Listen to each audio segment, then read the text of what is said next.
চীন ও বাংলাদেশ বন্ধুত্বপূর্ণ প্রতিবেশী বলে মন্তব্য করেছেন চীনের পররাষ্ট্র মন্ত্রণালয়ের মুখপাত্র লিন জিয়ান। এছাড়া দুই দেশ বিস্তৃতভাবে কৌশলগত সহযোগিতামূলক অংশীদার বলেও মন্তব্য করেন তিনি। এক সংবাদ সম্মেলনে সংবাদ মাধ্যম বেইজিং ডেইলির প্রতিবেদকের এক প্রশ্নের জবাবে এসব কথা বলেন তিনি। এ নিয়ে আজ মঙ্গলবার ঢাকায় অবস্থিত চীনের পররাষ্ট্র মন্ত্রণালয়ের ভেরিফাইড ফেসবুক পেজে পোস্ট করা হয়। ফেসবুকের সে পোস্ট থেকে এসব তথ্য জানা গেছে। সংবাদ মাধ্যম বেইজিং ডেইলির প্রতিবেদক প্রশ্ন করেন, বাংলাদেশে সাম্প্রতিক অভ্যুত্থানের সময় যারা গুরুতর আহত হয়েছেন তাদের উন্নত চিকিৎসা দিতে গত ২২ সেপ্টেম্বর ঢাকায় একটি জাতীয় জরুরি মেডিকেল টিম পাঠিয়েছে চীন। এ ব্যাপারে আপনার মন্তব্য কি?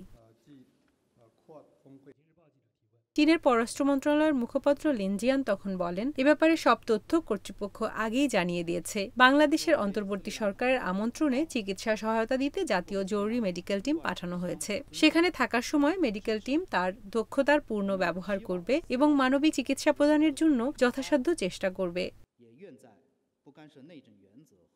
এ সময় বাংলাদেশের সঙ্গে সম্পর্ক নিয়েও কথা বলেন মুখপাত্র লিন জিয়ান। তিনি বলেন, চীন ও বাংলাদেশ বন্ধুত্বপূর্ণ প্রতিবেশী এবং বিস্তৃতভাবে কৌশলগত সহযোগিতামূলক অংশীদার। চীন বাংলাদেশের সব মানুষের সঙ্গেই ভালো প্রতিবেশী এবং বন্ধুত্বের নীতিতে প্রতিশ্রুতিবদ্ধ। এছাড়া বিভিন্ন ক্ষেত্রে বিনিময় ও সহযোগিতা জোরদার করতে বাংলাদেশের সঙ্গে কাজ করবে চীন।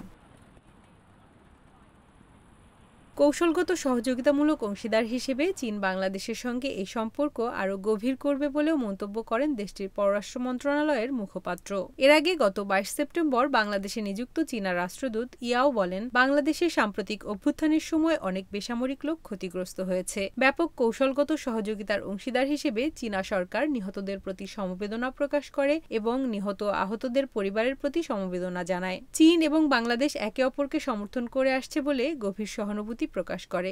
অন্তর্বর্তী সরকারের আমন্ত্রণে চীন সরকার জাতীয় জরুরি মেডিকেল টিম বাংলাদেশে পাঠানোর সিদ্ধান্ত নিয়েছে। তিনি আরও বলেন, চীন বাংলাদেশকে আঘাতের মূল্যায়ন করতে সাহায্য করবে এবং বাংলাদেশের প্রয়োজনের ভিত্তিতে জরুরি মানবিক চিকিৎসা সহায়তা প্রদান করবে, যার মধ্যে আরও জরুরি মেডিকেল টিম পাঠানোর জন্য ঘটনাস্থলে রোগীদের চিকিৎসা করা এবং প্রয়োজনীয় চিকিৎসা সরবরাহ করা।